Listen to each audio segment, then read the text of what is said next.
Les doy la bienvenida a este mensaje que es el segundo de la serie Fe para una nueva normalidad. Porque hay un hecho innegable. El mundo cambió en muchos sentidos, de manera social, geopolítica, tecnológica, económica, familiar, en costumbres, en hábitos, en la cotidianidad. El mundo se ha transformado. Y estas transformaciones son cambios, revoluciones paradigmáticas. Así las llamaba Thomas Kuhn, el gran filósofo que habló de estas transformaciones que, como él decía, son transformaciones de paradigmas. Esto quiere decir de modos que estaban establecidos para interpretar la vida, para vivir en ella, y de pronto, de vez en vez, el mundo se transforma a nuevas normalidades. Pero como dijimos desde el domingo pasado, esto de la nueva normalidad no tiene nada de nuevo. Si miramos la historia como si fueran 2 páginas, en serio, y que cupieran aquí todos los siglos de historia, no veríamos otra cosa más que cambios, cambios, cambios, cambios. Y por lo tanto, la necesidad de adaptación y adaptación, transformación de las personas. Y hablando de los hijos de Dios, lo mismo, en las páginas de la Biblia, vemos cómo la realidad cambiaba. Quizás no tan rápido como para nosotros. Para nosotros este cambio paradigmático, esta nueva normalidad, llegó de súbito y ha impactado a todos y ha mostrado la ignorancia que todos tenemos del fenómeno. Porque yo recuerdo en una empresa con la que he trabajado por más de 11 años, cuando vino la situación de que debíamos aislarnos, recuerdo que me decía el director general, me dijo: doctor, pues mira, por lo pronto creo que 2 semanas se suspende el taller que impartes, pero yo creo que nos vemos aquí. Y me dijo el mes en el que él esperaba, ¿no? Dijo: yo creo que ya para entonces esto ya pasó. Bueno, pues yo también lo creía. Después escuchamos al doctor López-Gatell decirnos que para mayo, ahora sí que para abril o para mayo, ¿verdad? En mayo llegaríamos al punto más alto y entonces en junio estaríamos del otro lado. Escuchamos al mismo presidente de los Estados Unidos decir que ya para resurrección, seguro, el domingo de resurrección, ¿cómo no celebrarlo? Con la victoria sobre la pandemia. Y bueno, hemos escuchado tantas cosas y aquí estamos, domingo 4 de octubre, con un índice de fallecidos en México ayer de más de 400 personas. En el total, ya llegando a los 80,000. Llevamos más de 87,000 personas fallecidas y por lo tanto 87,000 familias en ese dolor incomparable de la muerte de sus seres queridos. Estamos en una situación que cada día pues nos impacta más.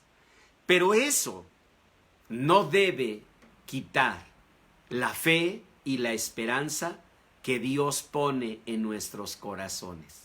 Porque el Señor dice en su palabra, una esperanza que siempre tuvieron los hijos de Dios. Vean el Salmo 126, que es la primer lectura que aparece en la página 1 de sus hojas de mensaje. Salmo 126, versículo 4. Quita, Señor, nuestra cautividad, como los arroyos del Negev. ¿Saben por qué dice así la palabra de Dios? Les voy a explicar. El Negev es un río, pero un río invencible. Hay una parte, llegando casi al mar muerto, donde el Negev encuentra muchas dificultades. Ustedes saben que un río no se detiene. Por eso el Señor dijo, tu paz debe ser como un río. Así, no una paz de cobardía, no una paz de temor, una paz de fe, y luchar y creer que veremos la bendición aún en tiempos de pandemia. Bueno, entonces, El Negev es un río igual que cualquiera, ¿verdad? Bravo, valiente, y ahí va rompiendo piedras, abriendo caminos. Pero llega a un lugar donde las cosas son terribles, porque hay un calor insoportable y porque hay piedras que no puede romper. ¿Y saben qué hace el Negev? Forma arroyos subterráneos. No se rinde, no se vence, perfora, taladra, horada la tierra. Y ahí va, por ríos subterráneos, hasta salir y formar bendición y huertos hermosos a orillas del mar muerto. Esto es un espectáculo admiradísimo en la naturaleza, porque está el mar muerto, que pues imagínense, si está muerto, ¿cómo estará? Y al lado están zonas fértiles hermosas. ¿Gracias a qué? Gracias a los ríos, a los arroyos del Negev. El Negev no se rinde. Y decían los hijos de Dios en el Salmo 126, Señor, quita nuestra cautividad, como los arroyos del Negev. Es decir, Señor bendito, no te rindas. Señor bendito, lucha por nosotros. Señor bendito, no nos abandones. Como los arroyos del Negev, que llegan a ese lugar, encuentran la aridez, encuentran la dureza de las piedras, pero no se rinden, se hunden y por debajo de la tierra siguen luchando por llevar bendición y fertilidad a esas tierras. Por eso ellos pedían así y decían que los que sembraron con lágrimas, con regocijo, lleguen a cosechar. Es decir, que Dios cumpla lo que dice el Salmo 90:15, que Él nos alegre conforme a los días que vimos aflicción. Tu fe no debe ser menos, debes clamar por la total restauración de tu vida. Y es más, de acuerdo a la palabra del Señor, el doble de restauración. Porque el Señor dice así, yo os restauraré el doble. Así que debemos pedirlo. Y dice el verso 6, eso sí, irá andando y llorando el que lleva la preciosa semilla. Porque no va a ser fácil, porque no va a ser simple, porque no va a ser un proceso sencillo. Miren, hoy vivimos en esta pandemia temor, que es muy natural. Vivimos, por supuesto, aprehensión, que es muy natural. Vivimos, por tanto, depresión, que es muy natural. Pero todo eso no se preocupen tanto, porque a fin de cuentas son emociones. Y las emociones, finalmente, son reacciones que no podemos dejar de hacer a ciertos estímulos. Pero cuando esos estímulos negativos desaparecen, pues también desaparecen las emociones negativas. Solo dejan una secuela de unos 6 meses, según los expertos. El TEPT, el trastorno por estrés postraumático. A lo más, te deja 6 meses de temblorina, ¿ven? Así que no debe preocuparnos tanto. A mí me preocupan más otras situaciones que espiritual, bíblica y científicamente son más hondas. Como profesionista dedicado a la salud mental ya por más de 35 años, yo les puedo decir una convicción. Las emociones, por supuesto, que hacen mucho daño y por supuesto que causan un gran impacto. Pero no se preocupen tanto por ellas. Son las primeras que Dios restaura. Preocúpense más por los boquetes, las grietas que se van formando en algo más profundo del alma que tiene que ver con confusión, ese momento en que hemos escuchado a muchos decir es que yo no entiendo. O sea, perdóname, pero yo sí estoy confundido. ¿Cómo puede ser que Dios permita algo así? Confusión, decepción. Lo hemos escuchado en muchas personas. No, yo la verdad, yo ya no creo en nada. Decepción, hay una decepción. Y lo tercero, que es lo más delicado. el oscurecimiento de una facultad que Dios nos dio, la fe, y se llama incredulidad. Que ya no es la incredulidad reactiva, estoy enojado y por eso no creo. No, es en serio, que allí, en el interior del alma, ¡pum!, se fundió, se apagó un foquito, que es la esperanza. Eso sí debe preocuparnos, porque esas son verdaderas grietas. Y por eso la palabra de Dios, vean allí, en Isaías 58:12, para los que no tienen las hojas de mensaje, por favor, si ustedes quieren recibir con anticipación las hojas de mensaje, solo en esta transmisión, anoten allí, favor de enviarme hojas de mensaje, y Jessy, mi asistente, tendrá mucho gusto en enviarles a ustedes estos documentos. Pero para todos los que lo recibimos, pues aquí lo tenemos, ¿verdad? Para quienes no, busquen en la Biblia Isaías 58:12 y vean la promesa y al mismo tiempo el encargo que Dios nos hace. Dice, y los tuyos edificarán las ruinas antiguas. Es decir, Dios nos está diciendo que no habrá ruinas que dejen bajo sus escombros a los hijos de Dios. Que los hijos de Dios siempre nos levantaremos de cualquier ruina. Y dice, los tuyos reedificarán las ruinas antiguas. Los cimientos de generación y generación levantarás. Es decir, aunque pasaran muchos años, el Señor va a levantarnos. Pero dice, pero para que lo hagas y para que tus hijos lo hagan, dice, tú debes ser llamado reparador de portillos. La palabra portillo es una palabra que no usamos mucho. Queda como apellido, pero no usamos casi la palabra portillo. Usamos más la palabra grieta.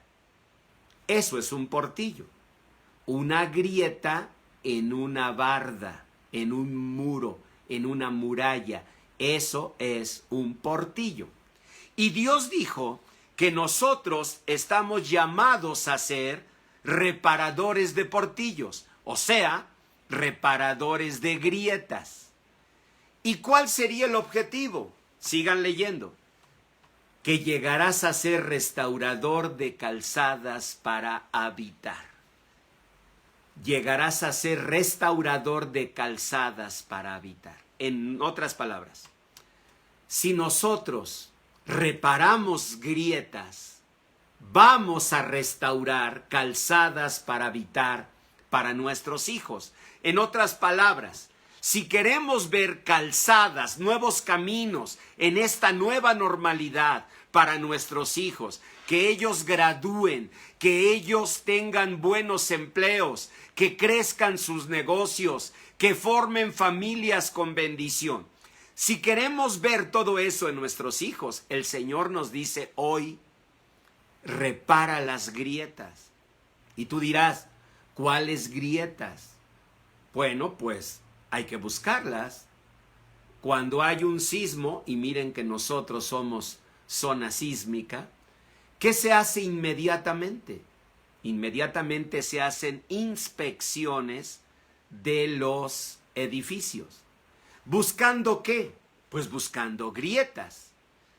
Puede haber grietas de apariencia, que esas, bueno, pues hay que medio repararlas. Pero puede haber grietas estructurales y esas grietas dejan en peligro al edificio. Tú me dirás, pastor, entonces debo inspeccionar mi vida. Sí, no tú solo, no yo solo, sino con esa antorcha que alumbra el lugar oscuro, que es la palabra de Dios. Míralo. Vamos al libro de Jeremías, capítulo 39, desde el versículo 1. Jeremías 39, versículo 1. En la hoja de mensaje, en la página 1, es la última lectura. Les puse, por cierto, una fotografía de una pintura que evoca la caída de Jerusalén. Y es una pintura que representa la gravedad, porque a veces nosotros, los cristianos, hablamos de la caída de Jerusalén ante Babilonia como cualquier cosa, ¿no? Pero si quieren leer todo lo que vivieron y sufrieron, ahí está el libro de las Lamentaciones. Por eso aún en el muro de las Lamentaciones el pueblo de Dios evoca el dolor de tanto sufrimiento cuando cayó Jerusalén en manos de Babilonia, en manos de los caldeos. Bueno, pero aquí en Jeremías 39 la Biblia nos lo cuenta. Lean por favor conmigo. Y van a ver los detalles que a veces nosotros pasamos por alto y por eso no tenemos una comprensión tan plena de la palabra de Dios. Dice, en el 9º año de Sedequías, que era rey de Judá, o sea, era el rey del lugar, en el mes 10º vino Nabucodonosor, rey de Babilonia, con todo su ejército contra Jerusalén y la sitiaron. Vamos a entender esto. ¿Quién era Sedequías? Era el rey que estaba en Jerusalén, era la autoridad. ¿Quién era Nabucodonosor? Era el hombre más poderoso de la tierra y su ejército, el más temido. Su ejército arrasaba pueblos y ellos habían llegado. La verdad es que mirando un poquito la historia, uno pensaría que llegaron a Jerusalén y en 3 patadas abrieron las puertas, sacaron a todos, hicieron la matanza, se llevaron prisioneros. Eso es lo que uno esperaría, porque los caldeos eran el ejército más temido de la historia. Y sin embargo, dice la palabra de Dios, vean el versículo 2, que cuando llegaron y la sitiaron, pasaron 2 años, porque dice, en el 11º año, porque en el 9º año llegaron, ¿verdad? Allí a ese lugar de Jerusalén, y hasta el 11º año de ese reinado de Sedequías, lograron entrar. Quiere decir que estuvieron 2 años, 2 años, y podemos de eso sacar muchas conclusiones. Por ejemplo, 2 años de resistencia. No eran un pueblo cualquiera. Estaban aguantando el embate del ejército más poderoso del mundo, no durante una semana, lo cual habría sido encomiable. No durante un mes, lo cual habría sido admirable. No, 2 años. ¿Qué quiere decir? Que la misericordia de Dios, el amor de Dios, la bravura de los soldados protegía. 2 años. ¿Quiénes estaban afuera sitiando Jerusalén? El ejército más poderoso del mundo. 2 años. Quiere decir que a Jerusalén le costó sufrimiento, hambre. Pero quiere decir que a los soldados allá afuera les debe haber costado muchísimo dinero mantener 2 años un sitio. Casi llegaron al tiempo en que Constantinopla estuvo sitiada por los otomanos. Un día revisen eso en la historia. Los otomanos estuvieron por años sitiando Constantinopla y no podían hasta 1453, cuando ya finalmente la derrotaron, ¿no? Pero a mí me emociona porque yo digo, oírlo de Constantinopla con el Imperio Romano defendiendo de los otomanos, tantos años esa ciudad, bueno, los romanos eran un gran ejército, pero el pueblo de Dios no era un pueblo guerrero. Y sin embargo, con valor, con fe, ahí estuvieron aguantando 2 años. ¿Saben una cosa? Yo conozco a muchos amigos míos, hermanos en Cristo, a quienes admiro, que siempre me parecen muros de Jerusalén, porque en serio, con tantos palos que les da la vida y aún siguen regalando a la vida sueños. A mí me impresiona, los admiro, pero también sé que no hay muro que no vaya a agrietarse, a abrirse, a romperse. Si nos quedamos allí, guardados, sitiados, esta pandemia, ¿ya cuántos meses lleva? Nada menos, el presidente Donald Trump ahora está en un hospital contagiado por la COVID-19. ¿Qué nos enseña eso? Bueno, nos enseña que la enfermedad sí que es democrática. No tiene que ver con razas, no tiene que ver con posiciones sociales, no tiene que ver con filiaciones políticas, no tiene que ver con riqueza, con erudición, con nada. Es una situación que está alcanzando a todo tipo de personas. Y bueno, llevamos ya meses. Ellos 2 años resistieron.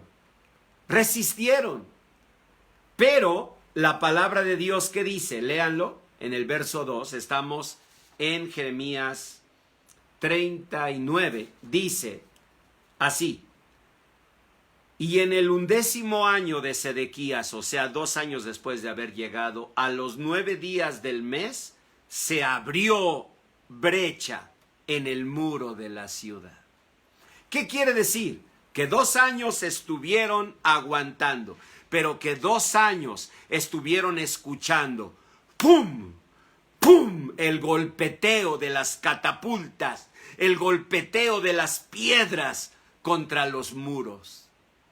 Hasta que 2 años después, el muro se agrietó. Imagínense cuando comenzó a hacerse la grieta. Imagínense el espanto de los habitantes de la ciudad cuando vieron que la grieta se comenzó a abrir y que los enemigos, los caldeos, con más fuerza lanzaban las piedras con las catapultas, se cimbraban los muros y la grieta se iba abriendo. ¿Qué tenían que hacer? Tenían que reparar la grieta. Eso lo imaginamos y lo vemos, la verdad, en cualquier película de esos tiempos, ¿no? Vemos cómo en cuanto se abre la grieta, los de dentro de la ciudad, ¿qué hacen? Llevan de inmediato piedras a bloquear el boquete, a no permitir que se extienda, porque saben lo que podría pasar si se extiende. ¿Qué podría pasar? Léanlo en el versículo 8. Dice: y los caldeos, porque entraron por la grieta, pusieron a fuego la casa del rey, las casas del pueblo, derribaron los muros de Jerusalén, y al resto del pueblo que había quedado en la ciudad, y a los que se habían adherido a él con todo el resto del pueblo que había quedado, fueron llevados a Babilonia. O sea, cuando se abrió la grieta, hermano, lo natural era que ellos fueran a repararla, que no permitieran. Y si se abre otra grieta, corremos a repararla. Imagínense que vamos en un navío, en un barco antiguo, en una carabela, por ejemplo, y vamos allí en el mar, y de pronto el golpe con una sirte, con una, ¿cómo le dicen ustedes? Piedra, abre el casco del barco. ¿Qué tendríamos que hacer de inmediato? Reparar el casco, pero ya pegó en otra sirte, en otra piedra. Entonces vamos y reparamos el otro. No podemos dejar de hacerlo. No hay otra opción. Tenemos que tapar las grietas, porque si no, en el barco, ¿qué va a pasar? Las aguas van a anegar el barco y el barco se va a hundir. ¿Qué va a pasar en los muros de Jerusalén? ¿Qué va a pasar? Pues el muro se va a abrir más, y van a entrar los caldeos. ¿Y qué hicieron? No entraron y dijeron, bueno, pues ya, aquí estamos. Oigan, queríamos hablar con ustedes. No, entraron y quemaron la casa del rey, quemaron las casas del pueblo, mataron, dice Jeremías en el libro de las Lamentaciones, a los príncipes, violaron a las mujeres, mataron a los niños. De eso nos cuenta Jeremías. Ahora ustedes me dirán, pastor, pero eso era inevitable.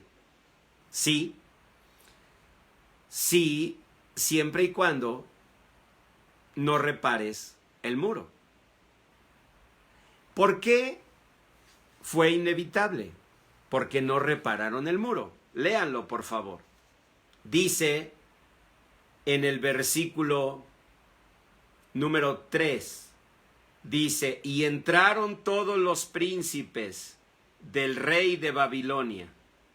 Entraron todos los príncipes del rey de Babilonia, ¿verdad? Aquí vemos que ellos entraron y bueno, pues hicieron de las suyas, pero la palabra de Dios nos enseña cómo ellos huyeron. Huyeron los hijos de Dios cuando entraron los caldeos, ellos huyeron. Ellos pues pensaron que era lo mejor, escapar. Y lo que tenían que hacer era sellar esa grieta. Ahora, regresemos a Isaías 58. Allí nos dice la palabra de Dios así.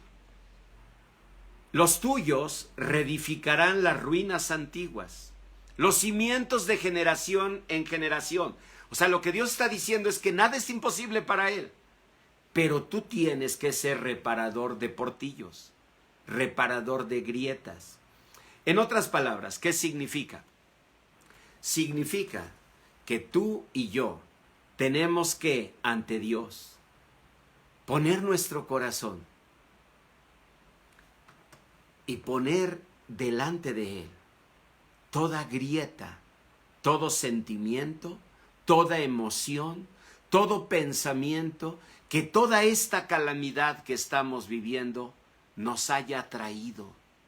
Ustedes saben que hasta en las familias pasa. Si dos hermanos que se pelean, pues ya buscan la paz y se reconcilian, pero quedan grietas que no se cierran. Todos sabemos que ese resentimiento que aparentemente se había superado, 3 años después vuelve a salir. En un matrimonio, sí, bueno, pues ya por los hijos vamos a seguir, pero quedan las grietas. Todos sabemos que ese matrimonio es una pared débil y que cuando venga una carga pesada, esa grieta que quedó se va a volver a abrir. No podemos nosotros ver la bendición de Dios con esas grietas. Miren en la palabra del Señor, en la página 2, una promesa que Dios les había dado antes de que se abrieran los muros, antes de que entraran los caldeos. Dios les había prometido algo. Jeremías 31, versículo 1. En aquel tiempo, dice el Señor, yo seré por Dios a todas las familias de Israel, y ellas me serán a mí por pueblo. Así ha dicho el Señor. El pueblo que escapó de la espada halló gracia en el desierto, cuando Israel iba en busca de reposo. En conclusión, dice Jeremías, el Señor se manifestó a mí hace ya mucho tiempo diciendo, con amor eterno te he amado, por tanto te prolongué mi misericordia. ¿Nunca han vivido una experiencia amarga, dolorosa, donde las palabras que alguien te dio resuenan como mentira? Por momentos resuenan hasta como burla, resuenan como cinismo y atormentan tu corazón. Te dijo, yo te voy a amar toda mi vida. Te dijo, vamos a estar siempre juntos, pase lo que pase. Te dijo, yo no tendré ojos para nadie sino para ti. Tiempo después, el muro se derrumba. Y esas palabras te suenan tan lejanas, te suenan tan burlonas, te suenan tan cínicas, malévolas, te suenan a palabras de maldad, de alguien que dijo una cosa y no lo cumplió. Créanme, los hijos de Dios así se sentían. Vean en esa página 2 la última lectura, el Salmo 137. Y vean la fotografía que les puse allí, porque a mí me interesaba que ustedes vieran una pintura de esos momentos. Dice en el Salmo 137:1. Están platicando los israelitas, los que fueron sacados, los que vieron sus casas quemadas, los que fueron llevados como animales esclavizados a Babilonia. Estaban diciendo así: junto a los ríos de Babilonia, allí nos sentábamos y aún llorábamos, acordándonos de Sión, de la tierra santa. Sobre los sauces, en medio de ella, colgamos nuestras arpas. ¿Qué quiere decir?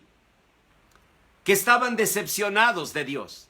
¿Por qué colgaron las arpas? Porque ya no querían cantarle a Dios, porque ya no querían alabarle. ¿Saben cuántas personas hoy han dejado de orar?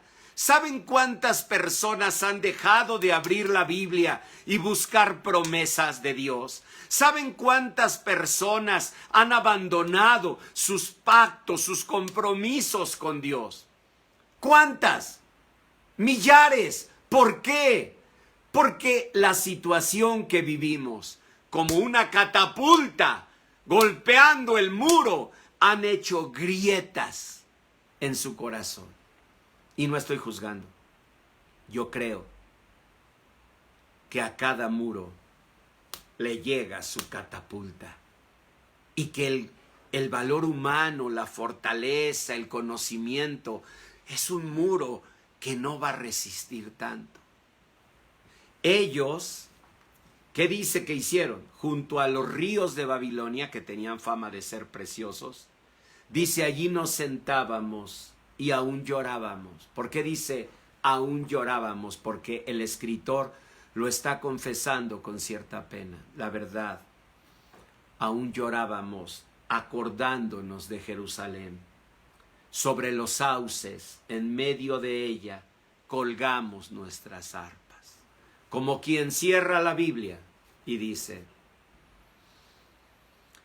ya no creo. Como quien se levanta de la oración y dice, ¿y para qué orar? Hay una decepción. Olvídate del temor, de la aprensión, de la ansiedad, de la depresión incluso. Todas esas son emociones. Y cuando ya no está el estímulo negativo, poco a poco comienzan a restaurarse. 6 meses según el TEPT. Así que no debes preocuparte.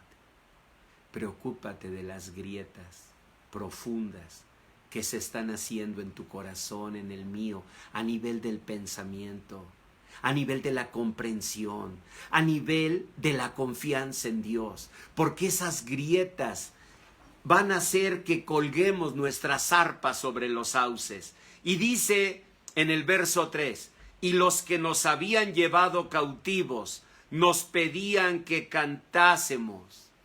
Ven, los caldeos, los habitantes de Babilonia, se burlaban, porque el pueblo de Israel es un pueblo que canta, como nosotros, que alabamos a Dios, que siempre cantamos.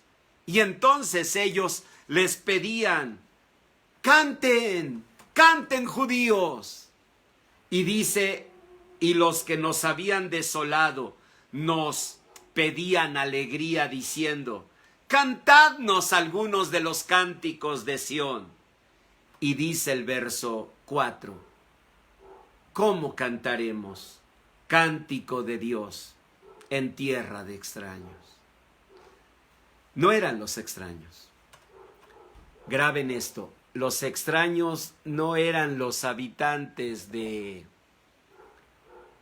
Babilonia. Los extraños eran ellos mismos. Se habían convertido en otros. la pandemia de aquel tiempo, o sea, el cautiverio al que los llevaron, la calamidad de aquel tiempo, los había transformado negativamente. ¿Saben qué quiere decir eso? Quiere decir que el dolor nos transforma.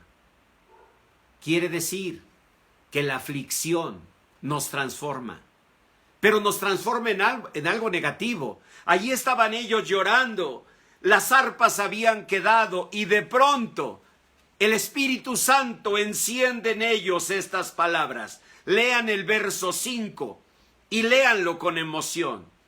No, dijeron, no, si me olvidare de ti, Jerusalén, pierda mi diestra su destreza. ¿Y saben qué hicieron? Tomaron esas arpas que habían abandonado y dijeron, mi lengua se pegue a mi paladar, si de ti no me acordare, si no enalteciere a Jerusalén como preferente asunto de mi alegría.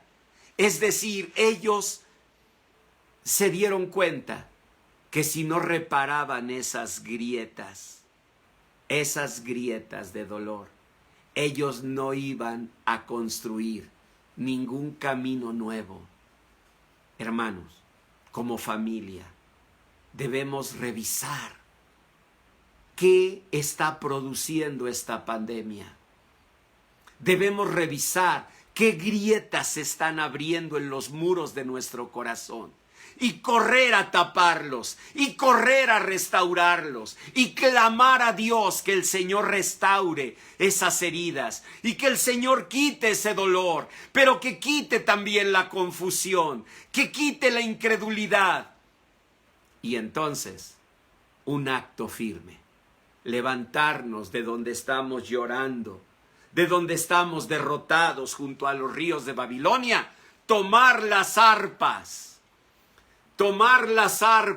y decir, Señor bendito, tú vives y reinas, tú estás con nosotros, tú, Señor, abrirás un nuevo camino. El Señor les había dicho, léanlo, en la última lectura, la penúltima de la hoja 2, Jeremías 29, el Señor les había dicho en el verso 5, edificad casas y habitadlas, plantad huertos, empezad negocios, empezar maestrías, hacer carreras profesionales.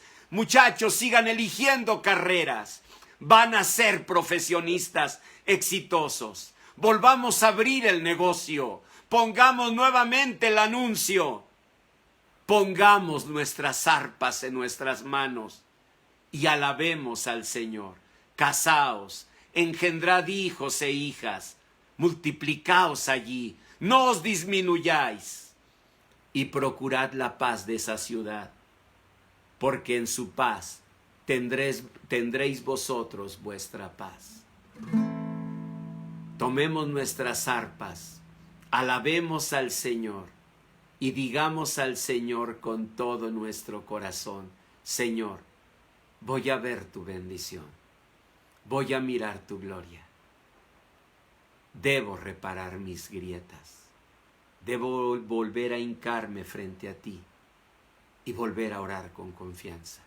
Sana, Señor, mis pensamientos, mis sentimientos. Hazme regresar, tomar mi arpa que dejé colgada en un sauce y volver a alabarte, y volver a confiar en ti, y volver a esperar en ti. Y no permitas que la incredulidad, la decepción, la confusión me aparte de ti. Que esta pandemia no se lleve mi fe, no se lleve mi esperanza.